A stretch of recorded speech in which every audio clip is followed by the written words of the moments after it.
Station.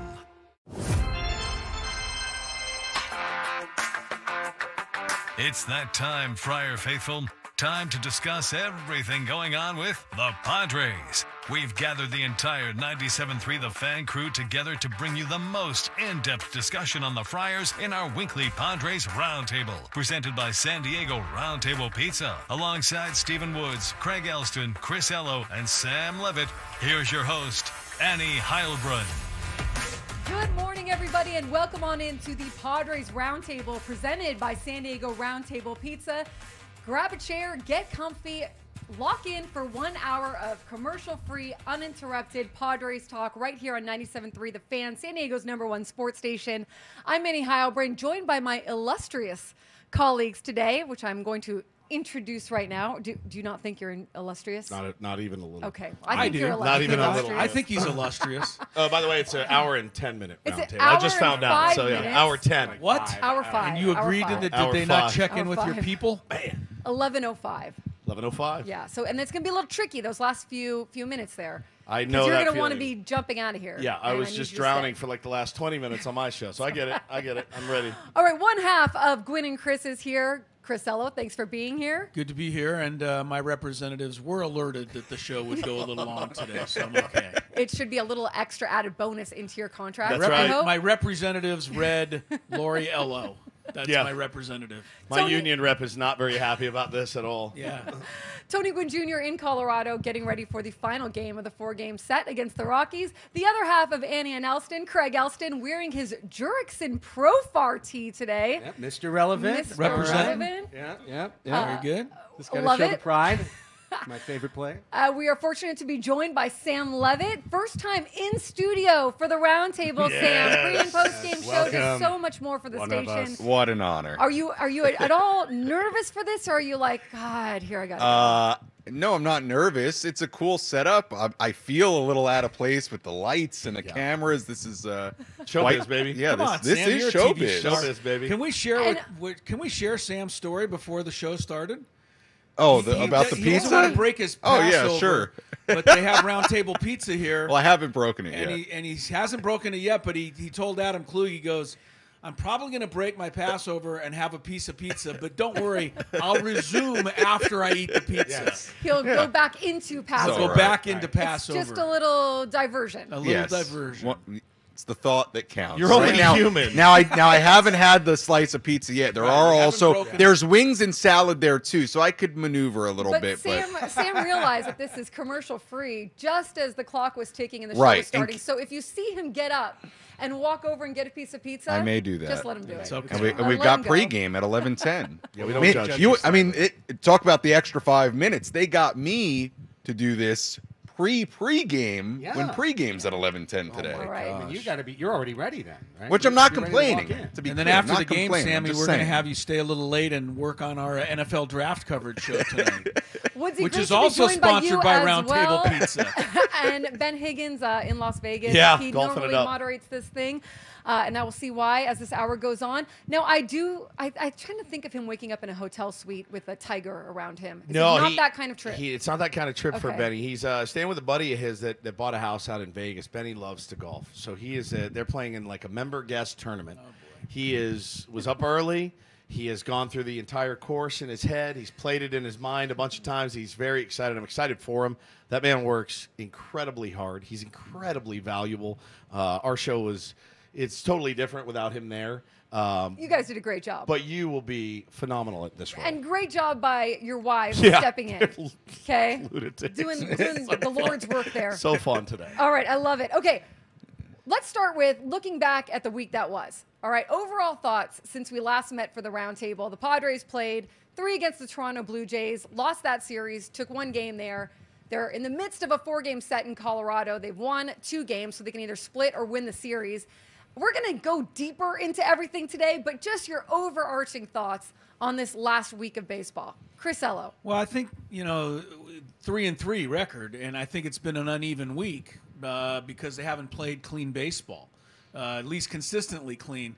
And, Tony's mentioned this a few dozen times, so I'm starting to kind of buy into it. As we go along here, we're realizing this team, although I think has, which has ability to be good, doesn't have room for error. Like maybe last year's team could make a couple of mistakes, still win the ball game with a big fly late in the game. This team here can't afford to give away runs, can't afford to give away base runners. Even though they won the game Sunday over Toronto, you lose a couple of guys on the bases in that game. Give the Rockies a couple of extra outs a couple of nights ago, and that cost them a ball game. So it's been uneven, and that's they need to clean up, and it's important for this team to be successful. Craig, thoughts? Well, I'll just build off what Chris said because you're 100% on spot in terms of the defense and our low error bars, but I think that carries over to the offense as well. This is a club that'll pop for 4 and then go quiet for the rest of the game, or some of these nights, just 2 runs on 5 hits. It's been a mixed bag for San Diego on a lot of levels, and I think we've seen more potential out of this year's lineup in strange ways, just because it's 1 through 9 a little bit deeper, but that potential is only realized, I don't know, about half the time. Sammy, you follow this so intricately on the pre and post game shows, all the little details. Anything stand out to you? Well, I think, and I talked about it yesterday pregame, the errors have been really costly. It's not just the errors they're making, it's almost unusual in the way that they've been so costly, but it speaks to what Chris and Craig were talking about. I think on a lot of nights, the margin for error is going to be small. And I don't know that this is going to be an offensive team this year that goes and scores 6, 7 runs every night. They're going to have to win on really good starting pitching, which they've got some of, and playing good fundamental baseball. And I'll say that Mike Schilt is somebody who, when he was hired, the thing you kept hearing about Mike Schilt was that he was about the fundamentals. And I'm really interested to see how that plays out over the course of the year, because this is a team that's going to have to play fundamental baseball, play good defense, have good pitching, come through with a runner on third base in less than 2 outs, do the little things right. But overall, to this point, they're sitting at 14-13. They've got a pretty tough schedule so far. That tough schedule continues into late May, into early June. It's tough for a while here to start. Has it all been perfect? No. But I'm with you. I think there are a lot of good early indicators from this team. You sit 14-13, but doing the things you need to do is important, and that includes today's not a must-win against the Rockies, but going and winning a series in Colorado against a Rockies team that hasn't been good. So all that in one, kind of my state of the Padres so far. Craig and I have termed, we have a term, much-win, a much-win game. Oh, much-win. Okay. Are you going to rage today if they lose the game? Can they afford? You need early something. in the season, will you rage, Woodsy? He has 4 hours to fill tomorrow. Yeah, I got 4 hours to fill. Depends on how they lose, to be honest with you. The errors have been fatal, and the errors cannot be fatal. And everybody on a baseball field needs to be able to make a mistake and know that their teammates can pick them up. You hate the error that you saw, but you also hate that 0-2 pitch that Michael King threw, and sometimes it gets away from you, man, and it doesn't make any sense, and it's easy to look at it and go, you can't throw that pitch. My guess is he probably didn't want to throw it right where he threw it. Pretty sure. Because you'd be crazy to. You'd be crazy to give somebody something that good. 0-2. The errors so far this season have been fatal for this team. I do feel like that, we said this a lot last year about a lot of things. I do feel like that will regress a little bit, and they'll positively yes. in a good way. You expect some of the guys that are making mistakes to not make those mistakes down the road. It's funny, too, when we talk about a manager, and I've said the same thing. Mike Schilt preached, the discipline, the small things. I haven't seen a lot of it yet. Is that something that a manager at the big league level can? What is he going to say? Hassan Kim, you need 25 more grounders today. Jake, you need to make sure that Right. More drills. The guys are working. You know that they put in the work. Sometimes it's just about the execution of it, and sometimes it just doesn't go your freaking way, and it drives you crazy. The pitchers need to pick their defenders up. The defenders need to pick their pitching staff up. And the offense needs to pick up everybody when they get a chance to, especially against some of the the lesser pitchers in the league. You know,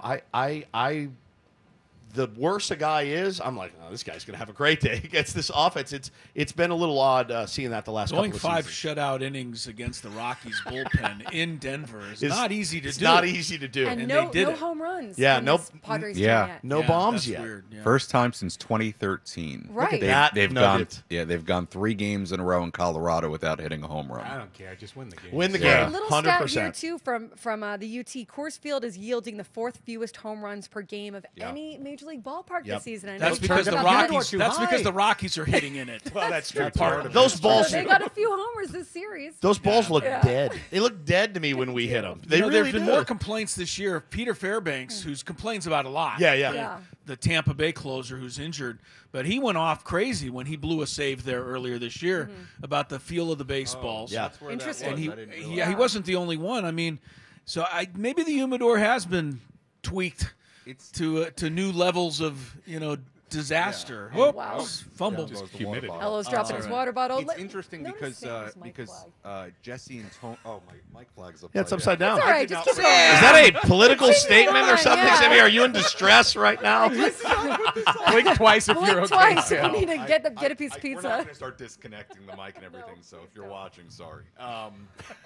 But it's funny because Jesse and Tony. It might have been the first game of this series. Tony made a remark during the broadcast, something to the effect of, and I don't know if he mentioned it on the show, that didn't seem like the ball was doing what it usually does at a Coors Field Yeah. as far as just the The jump, jump. on it. Yeah, So yeah. who knows? But yeah, it's been different there. To your point, Annie. But a win is a win, and I think we would all agree when the Padres played the Cubs, the Dodgers, the Brewers, for most of those series, the offense was pretty potent. Then it seemed to stall out, get a little streaky against the Blue Jays, against the Rockies. Where are you at with the offense? And let me put it to you this way. What's one thing that you are encouraged by with this offense, and what's one thing that you're maybe concerned about with this offense? And I'll start with you, Woods. I love Jackson Merrill, and I love his ABs, and I'm just so impressed with him. We just talked to Jake Cronenworth on our show, and he's very impressed by him too. The ABs have been phenomenal, and it's a weird feeling to watch a team and a rookie hitting at the bottom of the lineup, and you can almost go get a beer or go get a water or go to the restroom because you're like, I know he's going to give me a good AB. I haven't seen the guy get embarrassed really yet by anybody, and it's a weird feeling. I'm not expecting a 2-run homer from him, but I'm expecting him to put the ball in play. I'm just so encouraged by his future and what he can bring to this team. And, we've talked to a lot of former big leaguers about him and analysts, and they say, and we've talked about it here, that power can come. Don't worry about it right now. Keep putting bat to ball. Good things have been happening for him. He's been living right because balls are dropping in, balls are finding holes. Productive outs from him last night are just huge. I get so excited with a productive out. But as far as, concern goes, Xander's coming out of it a little bit and looks a little bit better. That was kind of my main concern. When Manny gets back, can he put this team on his back a little bit, start lifting the baseball? He's high ground ball rate right now. Start lifting the baseball, yakking it out of the yard like only he can do. But yeah, we need more pop. That's really the only concern for me is I'd like to see a little more pop, a couple more threats, guys that put a little fear of God into the pitcher when they stride to the plate. Sam. As far as concern, look, I think a really big key for this team is that the top 4, and you could even include Matt Waldron in that mix as well, the rotation needs to be really good. I think that's such an important part of this season as it gets later and later. And look, Cease has been great.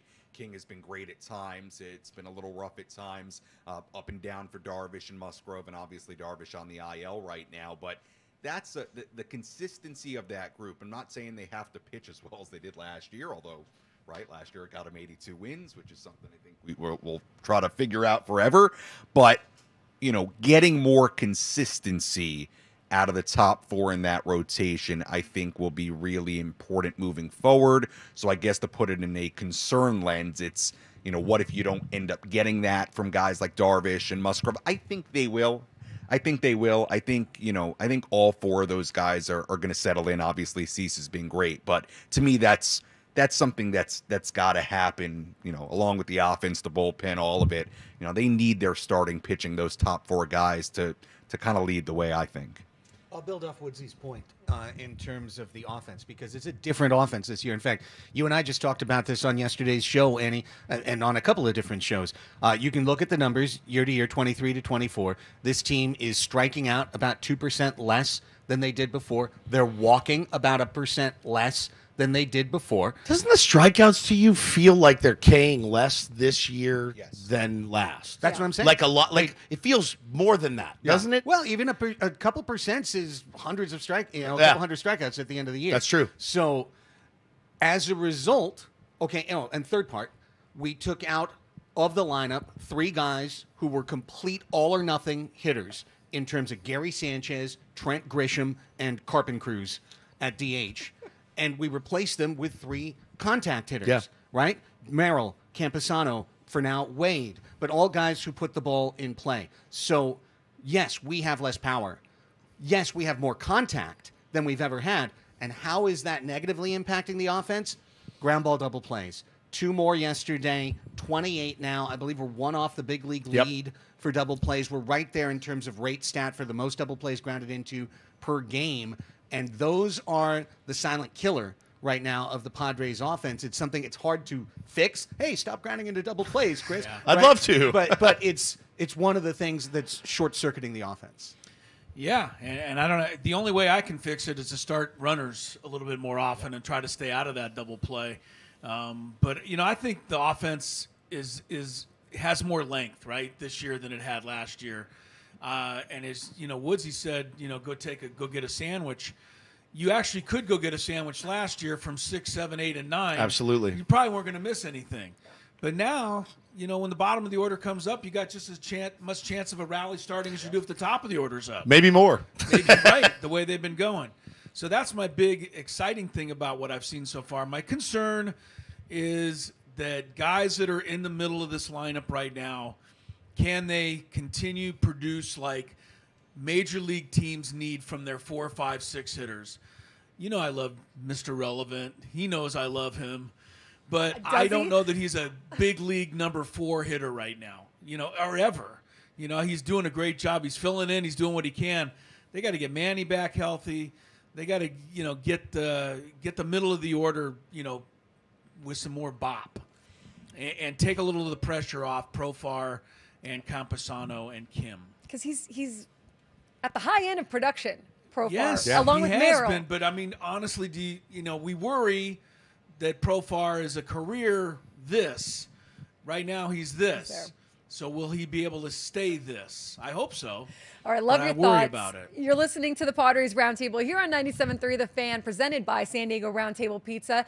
Let's circle back to Matt Waldron. And I'll start with Craig here because I know Craig's answer already. Right, yes. No one has pumped Matt Waldron more than Craig Elston has. Love it.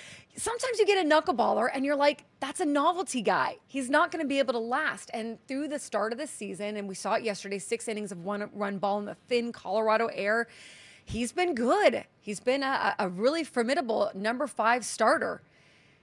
Craig, are you buying? Is he an established starter in the big leagues? Is he a bona fide starter in the big leagues? Boy, he took a huge step yesterday.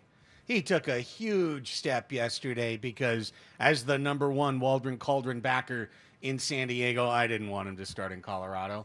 I texted Chris yesterday. I looked it. Yeah. I looked it up. I looked up knuckleballers at Coors Field. Me too. And Tom Cattiotti pitched there 3 times, and he got blown up 3 times. Like one time, 1 inning, 7 runs, and then they stopped starting him there. They would literally juggle the rotation and go like, you know what? We're going to start you on 8 days rest in Cincinnati a couple days later. R.A. Dickey, they never pitched him. He wouldn't do it. There, right. Yeah, absolutely. He did a bullpen and he said, I'm not doing this. So I was straight up worried, but then you saw, what did he do? He attacked the strike zone. He uses his pitch mix. Like, he trusts what he has. And while that fastball, cutter, like the sweeper, they aren't plus major league pitches by themselves, the knuckleball changes everything because he has that danger and he's throwing at 1 of 3. Now the hitter's always wondering. He's always back pocketing. Oh, this could be a knuckler. And that turns that 91 into 93. It turns that cutter into a little bit sharper. So I've been very impressed. The thing that we talked about on our show from the beginning, Annie and guys, is that he was kind of sneakily the best positioned. He had thrown over 130 innings last year. He had worked through a lot of stuff, and he is different pitching here than in El Paso. So it's been a great start, and I think he'll hold the job probably all year. That's my question. Chris, do you think he can sustain this for the season? Although April is a month for liars, right? I mean, it makes us all look bad, when summer comes and we look back and remember all of the prognostications and proclamations we made in April. This guy will never do that. This guy is always going to do that. And it probably won't turn out that way. I will say this. You can't ask for much more out of your number 5 starter than ERA under 4 and going in and pitching solid 5-6 innings every time out. And that's what he's given so far. The knuckleball, I think he can be effective because he's got these other pitches. He's not just a novelty. And you're right, Craig. The fastball looks 97 from Waldron because you've got to be prepared for that knuckleball in case you get it. So, let's just keep doing what we're doing. I'm very pleased with him so far. Yeah, Woodsy, what do you see from this rotation when you have a number 5 starter that is able to be as impactful as he has been? My thing with knuckleballers has always been, well, if it's so great, then more people should do it. I mean, it's a hard pitch to hit. It's a really hard pitch to throw. Yeah. I want it for him, too. Seems like a really solid dude, a hard worker. Loved that start. Was terrified about that start yesterday. Did the same kind of research you did, Craig, and thought this is not going to go well. And for whatever reason, Matt Waldron convinced himself, no, I'd prefer to throw it. It's dry, and I like it dry, and I don't want it slick. And if it's dry, I can really do what I want. Great. Whatever you got to tell yourself to make it happen. And he went out and he executed last night. The run support for him last night was huge, massive. And any pitcher that gets 4 in the first ought to be able to take it from there, but they don't always do it. No, they don't. So give him credit. 100%, man. I give him a ton of credit. Yeah, at the end of the day, having a guy that can do something that really nobody else is doing is awesome until it's not. And until it just can't get the feel, because when it comes out and it doesn't knuckle and it's just floating, it's easy pitch to hit, and those guys are really good hitters. So I loved it. I loved that whole thing. I was a little bit on pins and needles watching it last night, but after he settled in, I was like, oh, he's cruising. He walked those guys, got out of trouble. I've been really impressed. You cannot, like you said, not to belabor that point, that's way more than you expect from your number 5 guy, and he's delivered. So it's been awesome to see. Yeah, Sam, you talked to him a lot in spring training. Is he exceeding the expectations that maybe even he had for himself? Yeah, I think the important thing to remember with Matt Waldron, 2 things. He doesn't consider himself a traditional knuckleballer, and the pitch mix obviously suggests that. And I also think he is very much still in the process of learning how to use it among the rest of his arsenal. He called the pitch to me. It stood out to me in spring training during the conversation we had on air. He called it an uncompetitive pitch, which always stood out to me because I thought it kind of gave you a glimpse kind of how he thinks about it, because it is so unpredictable and he's still figuring out how and when to exactly use it. So I think this is something I talked about on your show, Annie and Craig, during spring training.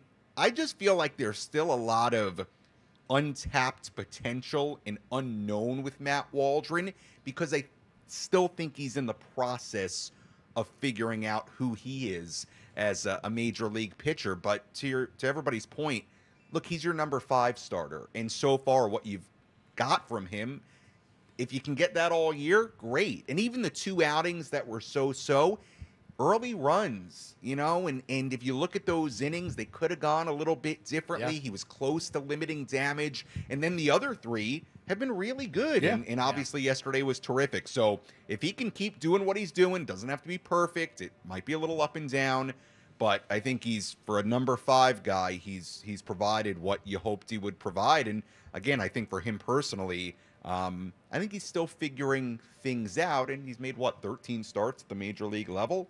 He's still a very young starting pitcher. He does that thing, too, and I think it's a credit to Mike Schilt. It's something that I don't know that Schilt's actually come out and said it, but it's obviously really important to him. If you give up early runs, it's fine. You're going to go out and wear at least, 5 innings at the least? Like, we needed innings to be replaced so badly on this team. Hey, man, you gave up 4 in the first. Sorry. Not yanked, not going to the bullpen early. And I know it drives some fans crazy. Like, get him out of there. Get King out of there. It's important to... No, that throws your whole staff into... It whole does. bullpen, Into everything. disarray. Disarray, It really yeah. does. And, Can't do you know, I think about, former managers we had, and I go, maybe this is the way, you know? And there's so many ball games left, and there's so many bullets that you can use. Hey, you know what? If you give up runs early, let's trust the offense to make a comeback as they have a couple of times. But you're also your day is not done. You're still going to go out and compete and give us everything you have. I've really enjoyed that from Mike Schilt early on. And I think that's a really important point when you talk about pitching in general, and it's something I think the Padres have actually done well this season. When guys give up early runs, they have very often found a way to settle down. Yeah, there was the week with the comeback against the Cubs, and then the comeback wins in L.A., big parts of those wins, Pedro Avila gives up 4 runs against the Cubs in that first inning of work to make it 8-0. 3 more innings or something? Right, and then settles down. There was Michael King in I guess it was the Friday in L.A. when they came back. Early trouble, but he pitched 2 scoreless innings to end the outing. And, sometimes I get it on the post-game tweets or phone calls, people saying, well, why in the 4th inning didn't they take out the starting pitcher? You can't. You got a bullpen that you've got to save in a span of 13 games in 13 days like they are right now. So sometimes you have to have some trust in your starter that they can settle in and give you some length. I also think with Waldron, one final point for me on him is, I find him very cool, calm, and collected, which I like. If you ever hear him talk, hear the post game he does, whatever, just very cool, calm, collected. Which I think is a really good thing and maybe says something about the ability he's had so far to sort of settle in after early trouble. So maybe that's part of it. Just kind of seems to have everything under control as far as the emotions. One good thing about Waldron that I wanted to add is that if anything goes wrong with Waldron at any point this season, he can always just pass off his next start to Sam Levitt, the only other person in town who knows how to throw a knuckleball. What? Since Waldron taught you the knuckleball during spring training. I remember that video. Yes. You may have to pull it out at some point. Yes, I may Too have bad we don't to. have a baseball right now. Yes, I'd like to I see don't you remember give how us to a little do it. tutorial. What do you mean you don't remember? Well, I don't remember. Looking forward to the Don't lesson. come on. Dylan Cease, 1.82 Well done. earned run average. He's been tremendous. 4 out of his 5 starts have been quality starts. Okay, two questions here. Do you consider Dylan Cease the ace of the rotation? Second question, take it where you want it. Are there any concerns? You mentioned a few, Sam. Are there any concerns about this rotation as a whole? Woodsy. I love Dylan Cease. I have a huge man crush on him, and it's Velo. I like Velo. Do you want him to read a slider poem to you? The slider poem's great. His slider's nasty. I don't like necessarily the Blake Snell comparison. Watching Blake Snell, I love Blake. It was up and down roller coaster. It was gut-wrenching. It was nauseating. Grab a bucket. We're in for it. He's got the nastiest stuff I'd seen, and he could hump it up there too. And but with Dylan, I don't know, man. There's a confidence that he has. He is an artist. He is, and we talked to Eno Saris about it today. He will lose command of the fastball every now and then. But they talked about it, too, on the broadcast of how Dylan Cease is one of the rare guys that can hang a slider, and you still can't hit it. It's such an easy pitch to hit. The hanging slider is your dream, the cement mixer. Well, his is hard for guys to hit. Now, they've hit him hard at times this season, but, man, watching him pitch, he's absolutely the ace of the staff. And if he's my game 1 starter, if playoffs started today, period, the end. I want to get that first dub. I've got the most confidence in him to get it. I love him, and I love how serious he takes his job. I love how much he studies the art of pitching, how much he knows about the art of pitching. I've learned so much already watching him. I'm massively impressed. Kudos to A.J. Preller for pulling that deal off at that 11th hour, 12th hour. I shudder to think where we'd be without Dylan Cease right now. He's a huge part of this season. Huge. Craig, would you agree? Ace? I mean, yeah, from stuff, from performance. Demeanor. It's one of the things we said at the very beginning, right? After the first turn, it doesn't matter. You're in a circle now. Yeah. Number one is meaningless, but if you were going to set a playoff rotation, you'd clearly do that. To get to the playoffs, the Padres are going to need to have that rotation be good all summer long. And when you talk about concerns, I think right now this is establishing itself as the biggest variable on the team, because you've got Cease, who's right now pitching at the top of his range, right? Like, you can't expect him to be better than 1.9 No doubt. ERA, and quite possibly he'll be a little worse than that. Bob Gibson was 1.12. Come on, there's fair. room. That's There's true. room to go lower. Yeah, as long as we can keep the humidor with the no-go juice on, we are set. But right now, Waldron's the second most consistent guy, and that's a problem. Joe, I'm feeling confident, is getting there. Yep. It seems like he's working down a path toward that successful Joe that we count on. His velo is down, so I'm still just keeping an eye on that. Like, how does that go into June? What do we get? We don't know. And honestly, I did not think Michael King would have given up 7 home runs by now and be averaging like a homer every 3 innings allowed. That's wild. That obviously can't continue. He's got to keep the ball in the yard, and his variability has been an up and down for the team so far. Yeah. You know what? I disagree to a certain extent. Cease has been the best pitcher. Can't argue that. I still wonder if the playoffs started tomorrow and everybody was healthy, who they would name as the Game 1 starter. I too. I still think they would name you Darvish Probably. as the Game 1 starter. He just feels like he's still that guy. But, I don't know for sure. The only other thing I want to say about Dylan Cease is I can't remember any longer the names of the prospects that the Padres gave up to get him. And I know there was a lot of hand-wringing when that trade was made. Oh, we gave up this, we gave up that. And Steven Wilson? What are we doing? Prospects are that. And maybe some of them will pan out. But Dylan Cease's don't come along too often, as we're starting to find out. This was a hell of a good trade by A.J. Preller. Yeah. Sam, who's your Game 1 starter? If the playoffs started today in April. And they pretty much have for a lot of our fan base. right. So, Yeah. For the National Lacrosse League. Which I totally get. I support. I mean, right now, I understand what you're saying with Darvish, but it would be Dylan Cease. Yeah. I mean, he's been great. Obviously, I think, and it's something that's been pointed out on the radio broadcast a handful of times. He's really unique in the sense, like you were saying, I think, Woods, that he can live up in the zone with some of his sliders and off-speed stuff, but he gets a lot of swings and misses. And look, the numbers, say it for us. He's been terrific so far.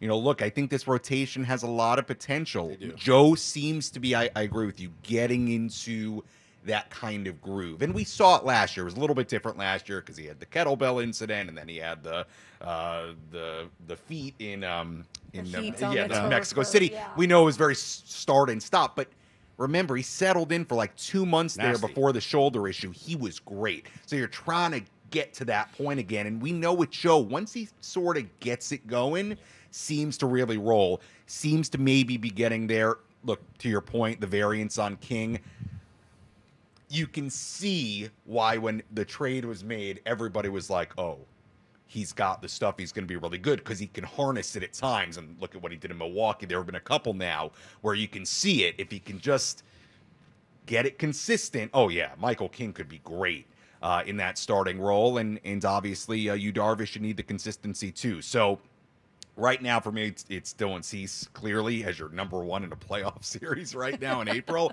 But, for the other guys, it's, in different ways. It's about just kind of getting on a roll and finding some consistency. But having a guy like Cease at the top right now, doing what he's doing, and you pretty much know what you're going to get right now is very important.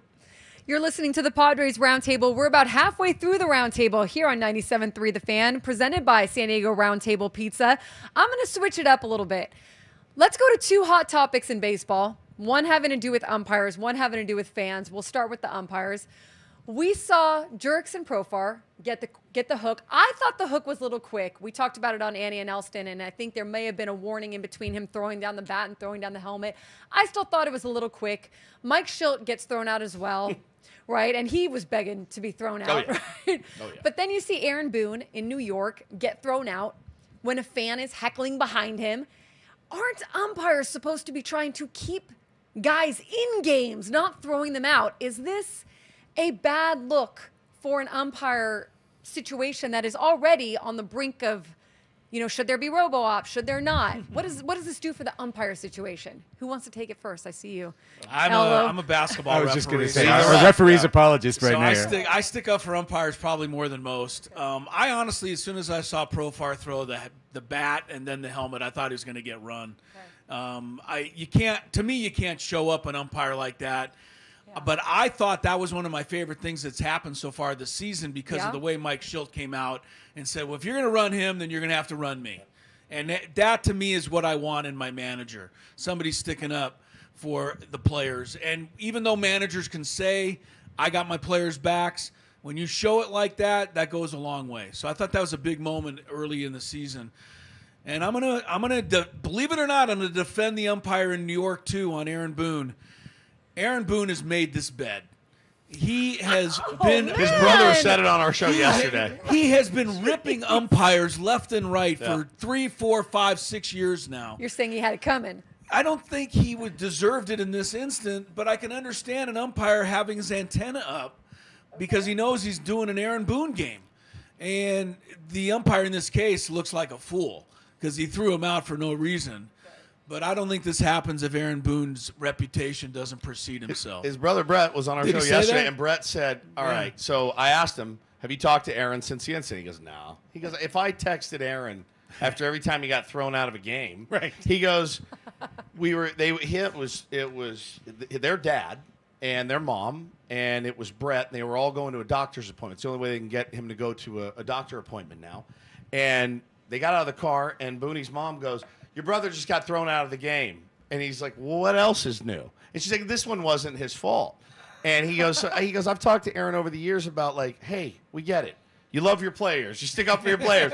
Enough's enough already. They need you managing games. Yeah. I thought that one obviously was an absurd one, but I guess I hadn't thought about the reputation preceding him, and it absolutely has. For me, the thing that's always bugged me is what I don't like to see from umpires, any official, is the ripping of the mask off, the walk towards, the daring. I'm going to dare you to get thrown out. I dare you to say something. That to me is a little bit power trippy. Man, I don't have the right temperament to be an umpire. I'd never be an umpire. I mean, I don't have it. I'm thin-skinned. I'm too sensitive.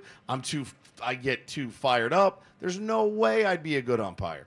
I sure like to rip them when they make mistakes, though. I sure do. Isn't it, Craig, and let me ask you, because you're, I think, as analytic as most of us, if not more, the umpiring to me is about the same as it's always been in terms of the success rate. Mm-hmm. Yeah. But the eyeballs are 20 times more than they've ever been.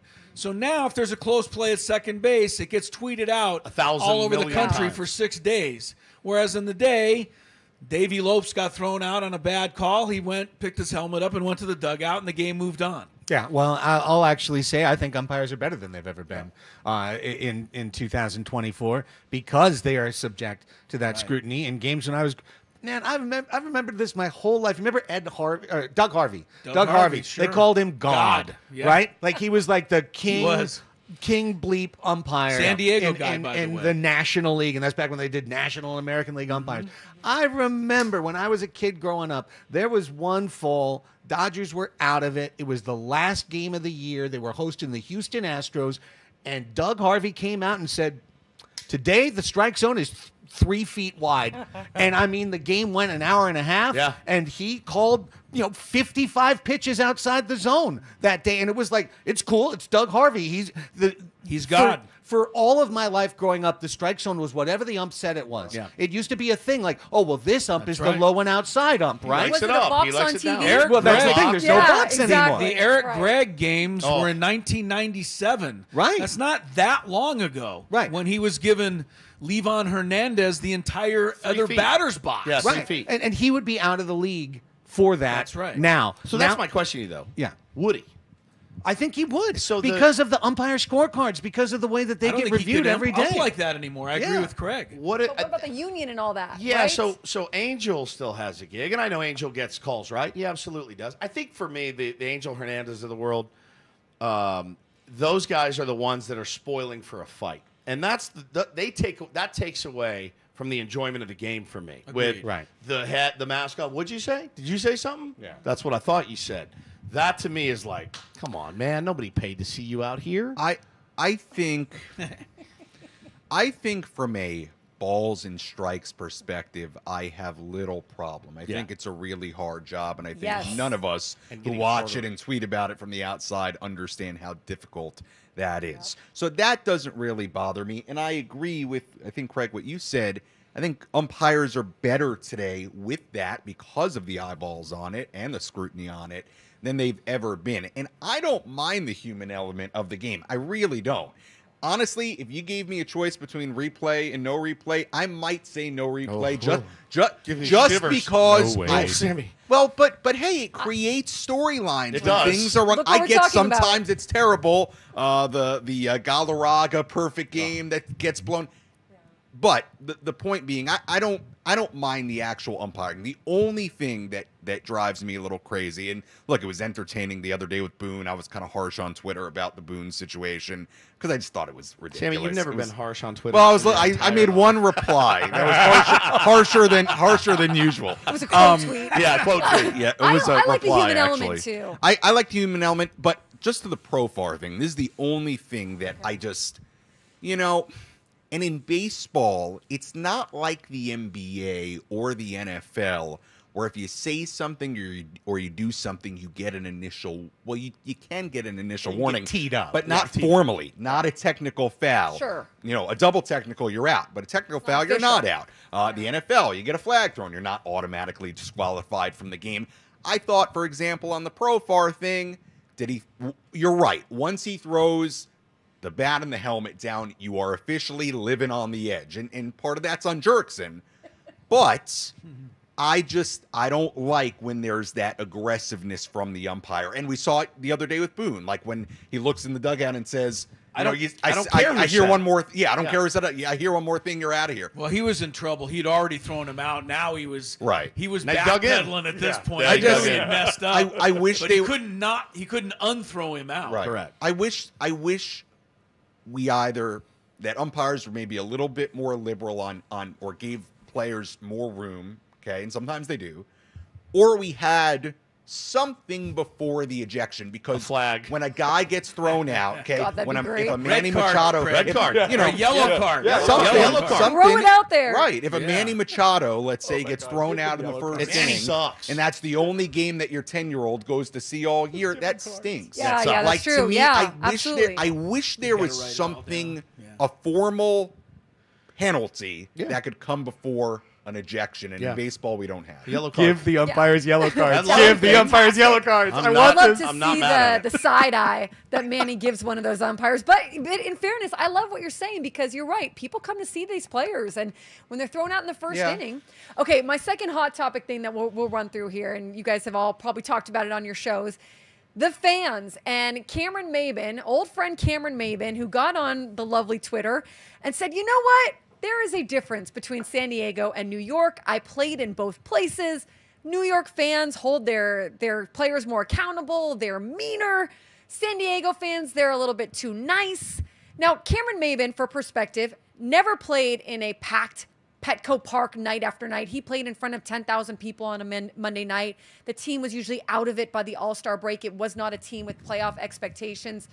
But Sam grew up in New York, and I'm curious, the bones of his argument, hey, New York is different. You're held to a different standard versus being supportive of your team. Yeah. What do you think is at the core there? Look, I think New York is different than San Diego in a variety of ways. Look, I think the media is different. Number one, there's more of it. I think the media, and this is not to say that we're quote unquote soft here, but can be harsher for sure on the whole, right? Just the intensity of it. It's a bigger place. There's way more. I mean, go check out when the Mets and Yankees are in town. There is a difference, right, in just the amount of media and the scrutiny of it and the intensity of it. So maybe from the media perspective, I understand it. You know, look, I don't agree on the fan base part of it really at all, okay? Are the fans here necessarily as vocal in a negative way as they are in New York? Do you hear as much booing, or are they as quick to get on their guys? No, I think you could argue, and again, this is just my 2+ seasons here, this fan base, it takes more to get to that point for a Padres fan. But as far as the expectations, like when I read something, you know, basically implying that, you know, Soto wasn't held to the same standard here as he is in New York, I disagree with that. The place was packed every night last year. This fan base and that crowd had World Series expectations, and I thought held the team to those expectations. We did hear boos last year. Yeah. Okay, were they as quick to boo? Maybe not. Maybe it's different in that sense. But I disagree that, you know, that there is this massive gap in the standard that a Yankees fan has versus what a Padres fan has. Are there differences? Sure, but I thought last year the standard was set pretty high. The Padres didn't meet them. Fans were pissed. Yeah, they were. I mean, pissed. Very much so. Yeah. So yeah, I don't agree with that at all. I think the standard is equally as high here. I think maybe the rush to vocally express it doesn't come as quick, but I disagreed with that. I get the sense in New York too. Sometimes if you just say it loud enough, that's fine with the fans. If you just scream, he needs to do this and he needs to do that, and you hear it. You see now. You talk about eyeballs. You see these tweets, sent out all the time. Oh man, listen to him go off on Aaron Judge or go off on Juan Soto or whatever. Just because you say it loudly doesn't mean it's true. I find that a lot of those sports talking heads, like, look, Mad Dog has made a really nice name for himself. Makes a lot more money than we all do combined. He doesn't know baseball in 2024. He doesn't. Watch his show. Listen to his show. He doesn't know baseball like maybe he did in 1984. Right. It's different. Sal Licata, we played his audio. He's one of our colleagues from, I think, The Fan in New York. I listened to him screaming at Juan Soto 4 pitches out of the zone. No, he's got to swing there. No, he doesn't. He got on base for Aaron Judge. Aaron Judge is behind him. Like, he did his job there. He's not going to swing at a ball. So swing the bat, bro. That's it. Swing the bat. You got to swing the bat. And it's like, he's not going to swing at a ball out of the zone. Why would you want him to do that? And so sometimes it just comes off as uneducated. We can't. Not everything in baseball belongs in buckets. You know, New York is this. It's so nuanced. It's so different. Great point. And we try to put everything in buckets. We try to put our players in buckets, and we try to put our fans in buckets. Man, I know some really smart Padres fans. I know some really dumb ones. I know some smart Yankee fans. I know some really dumb ones. I know some smart Red Sox fans. I know some really dumb ones. I know some really nice.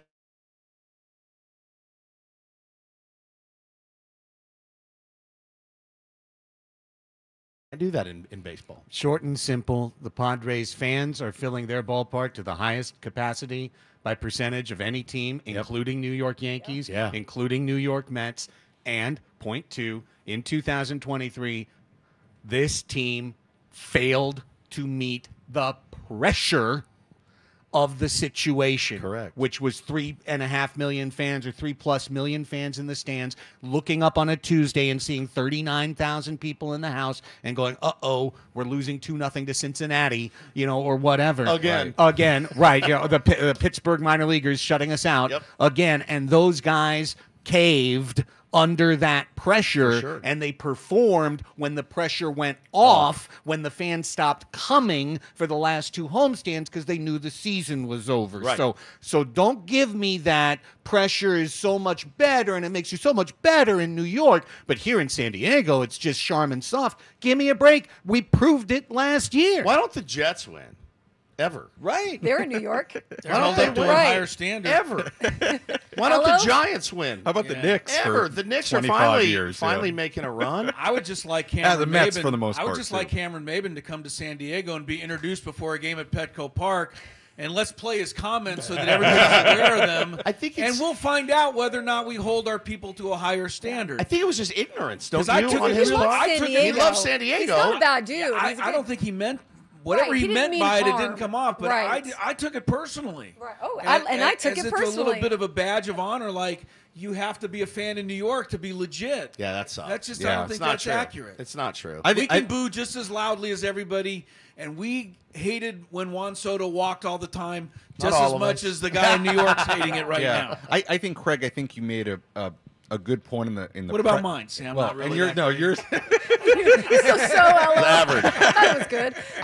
I thought you describing the pressure as 40-something thousand people being there every night is a good point, because I think in New York, whether there are 35,000 or 18,000 people at the ballpark, the pressure I think can come off a little bit more vocal, right? In the sense of it comes off as boos. It comes off as like go watch the Mets' first 5 games of the year, Yeah, okay, when they brutal. were 0-5, Yeah. okay? Brutal. And there was nobody there, but guess what? They were getting booed. Here, maybe it's a little bit less, you hear it, but man, with the way people show up, it creates that same kind of pressure. And last year, you're right. It was a lot of, hey, there are 40-something thousand people here, but they're sitting on their hands because there's not much to cheer about, and this is going south. It's an auto in New York, Boston, Philly. It's an auto response. You struck out, you're a bum. No, the guy's a bum, and then you get 4 hits out of 7 at bats. Oh, I love this guy. It's just bipolar. Like it's just weird. Like it's a weird way to fan and live. It is. It's just weird. I look at this team like I look at my kids sometimes, where I'm like, I love you so much. I would do anything for you. You're making me insane. You're literally making me insane. And so it doesn't mean I don't love you, but I'm not going to be like, you're a bum. You're Right. a How bum does it to my help? kids. It Yeah. doesn't Right. help. You're It doesn't do anything. You're so right with the automatic It's response. an auto response. Hey, I was the kid sitting in the upper deck of Shea Stadium. I'm like a sophomore in high school.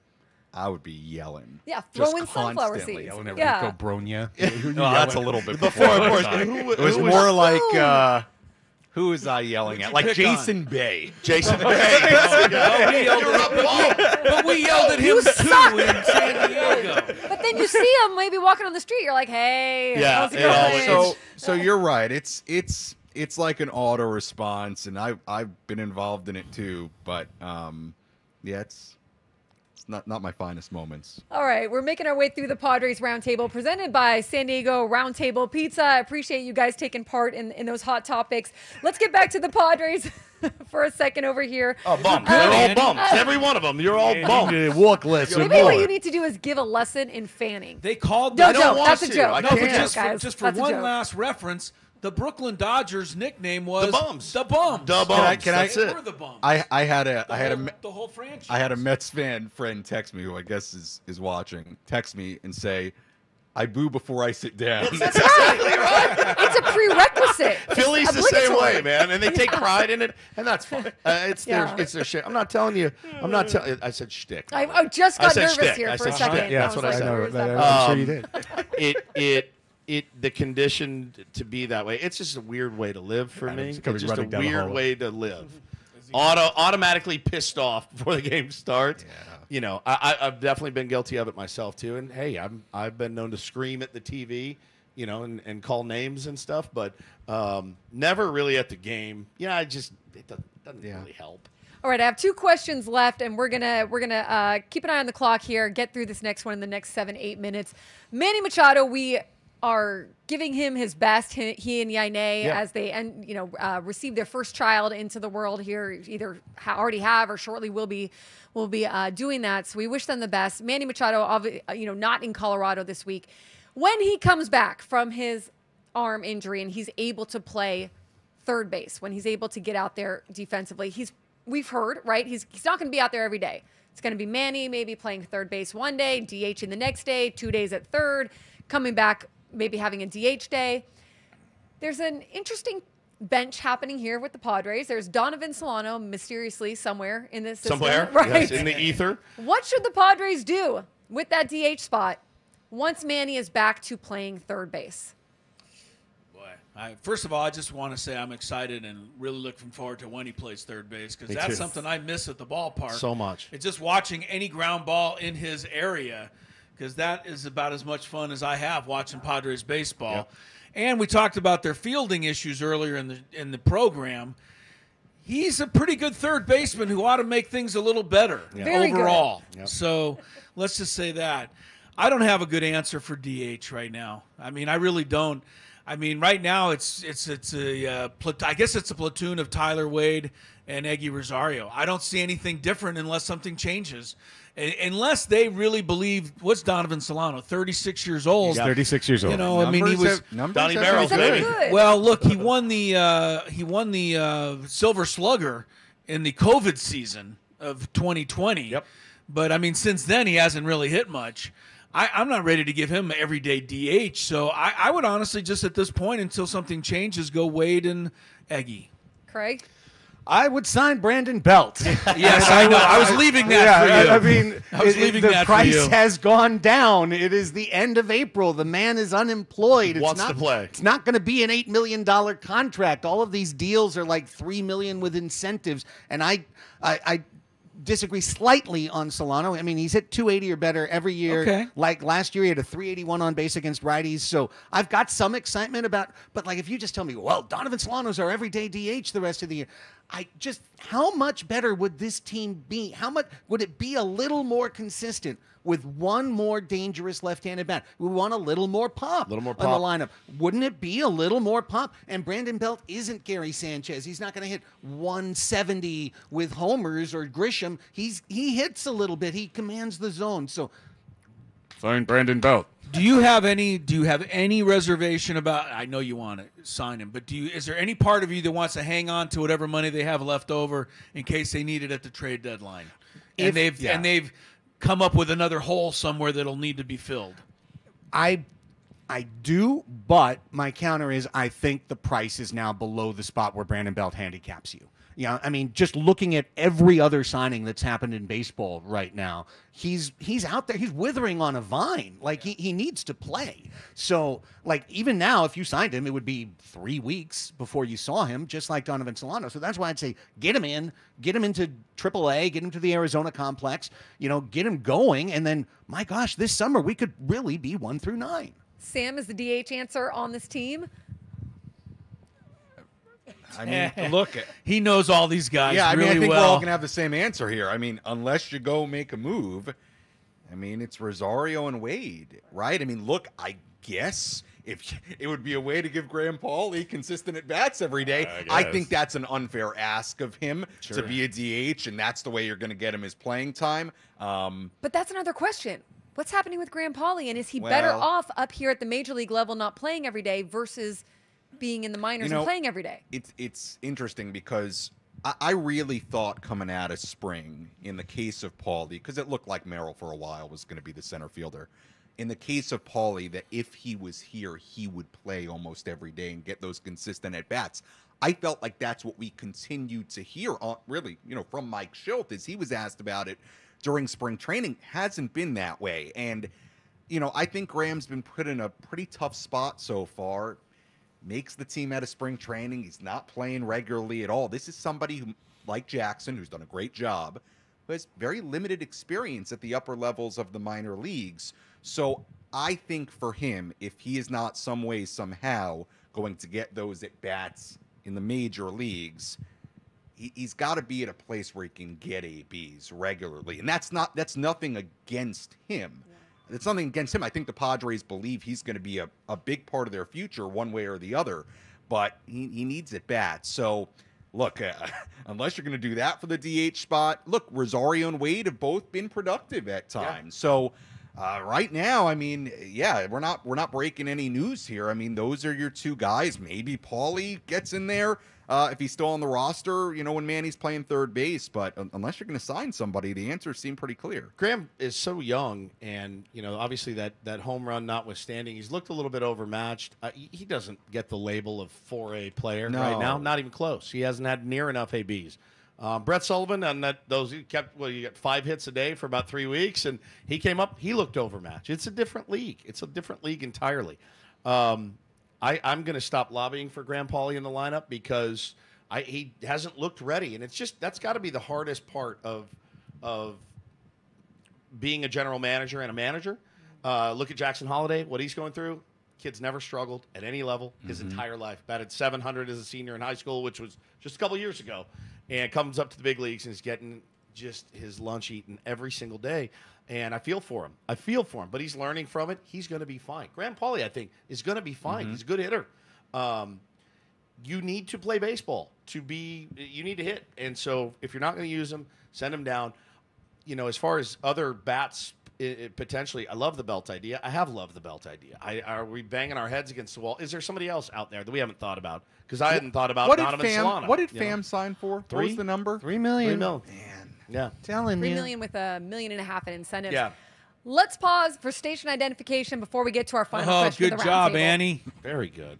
KWFN and KWFN HD1 San Diego. Padres play here, and we're your year-round spot for Padres talk in San Diego. Join our Tier 1 listeners. Catch Ben and Woods weekdays from 6 to 10 a.m. on San Diego's #1 sports station, 97.3 The Fan. And Odyssey Sports Station. All right, as we head into our home stretch of the Padres And as you roundtable. know, I hate to interrupt, Yes. but you're now going into Woods' extra time. That's exactly Okay, right. that's right. I'm To be about to clear. pee in my pants. Here's- So anytime we can wrap this up, the Commercial better. free takes on a whole new meaning. Here's my final question, and it involves you being GM for the day. You don't have to pick the player, although you can. You guys have been alluding to it. We didn't even get to the Padres bullpen, which has been lights out, great. But you can always use another bullpen arm. That's finicky. We talked about the rotation. We've talked about the offense. If AJ Preller came up to you, I'm sure he does with you, Woods, all the time. All the time. And he says, look, I can add a solid player to one more position group, okay? Bullpen, offense, pitching, rotation. Which position group are you picking? If you want extra credit, you can say the player, but which position group are you picking that you feel like needs a little bit of insurance or some help? I mean, I think you can't go wrong adding another starting pitcher ever in any way, shape, or form. I will never have. We've never had enough starting pitching. We always run out of starting pitching, even in our best seasons when we're in the playoffs. I would always want another starting pitcher, period. The end. As much as I love offense and everything else, I feel like the safe answer, the right answer is the starting pitcher. I would say offense. I think another bat. I mean, I just think I don't know that this offense consistently, the way it's constructed right now, is going to give you some super high runs per game average. They may have some big nights, but I think they're going to have to win a lot of games like they did yesterday. Winning it 4-2, 5-2, scoring early, having good starting pitching, good bullpen work. I think another bat would do wonders for this lineup. I've said they've been a hitter light since. I mean, you've heard me say it since January 4th, to be honest. So I'm going to resubmit my previous answer, and my number 2 is a power right-handed bullpen arm that could slot in between Suarez and De Los Santos. Yeah, I think a left-handed hitting outfielder or DH. I don't think this team with this lineup for another 5.5 months is going to have enough offense to get where they want to go. I think they have enough pitching. I think they have enough in the bullpen as long as everybody stays healthy. I don't think they have enough offense over 6.5 months to get where they want to go. I think they need one more. It's one of those weird, there's no wrong answers because Right. you feel like there's all, and I think every baseball team in the country would take one or all of those right now. Every single one would say, yeah, we probably need this, this, and this. But we've got prospects we can trade. That's true. And nobody answered my question from earlier, by which the one? way. Who did we trade to the Thorpe, White Sox? Iriarte. Yeah, Jairo Iriarte, Thorpe. Drew Thorpe, Thank and you. Seby Wilson, Zavala. although he's not a Sammy prospect. Zavala. Sammy Zavala. Yeah, I remembered, honestly, the only one I remembered was Thorpe. Was Thorpe. And Steven Wilson. The other two I totally couldn't remember it all. Last game today in Colorado, and then 3 against the Phillies, 3 against the Reds. How important do you think this next stretch is? They're all massive. I feel like the National League is everyone's playing really well other than a couple of teams. The Miami Marlins are not playing well, but man, it just seems like every team we run, I'm like, man, these guys are really good, and they can really mash, and they got good starting pitching. So it's a gauntlet right now. That's why this win today that they need to get is a big one. Come home, happy flight.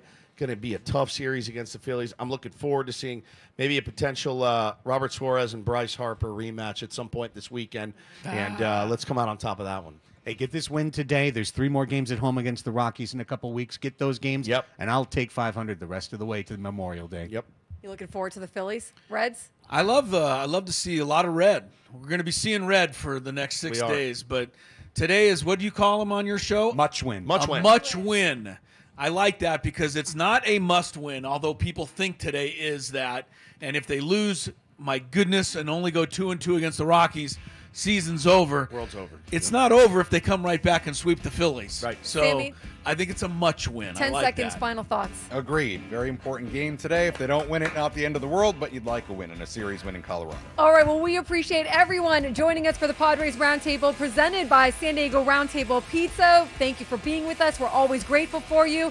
For Chris Ello, Craig Elston, Sammy Levitt, and Stephen Woods, I'm Annie Heilbrunn. We'll see you next time. Hey gang, it's your old pal Woodsy, and this is the spring sale that you've been waiting for at Sedano Ford in La Mesa. As your local veteran